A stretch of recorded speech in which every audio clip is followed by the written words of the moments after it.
makes us remember that freedom is the most important aspect of the life. If there is no freedom, we cannot achieve anything.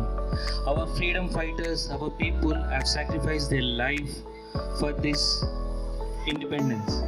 So we are celebrating 78th independence. It marks us that last 77 years we are happy without any invasion from anybody. In last 300 years, everybody invaded us. The Dutch, the Portuguese, the British, everyone invaded and looted us. But we have never invaded any other country. Even we are supreme economic power and visual power today. Because we believe that freedom is the most important aspect of anybody. And today we are reaching to the moon. So if we are reaching to the moon, we can reach to Pakistan and Bangladesh very easily. But it is not our criteria.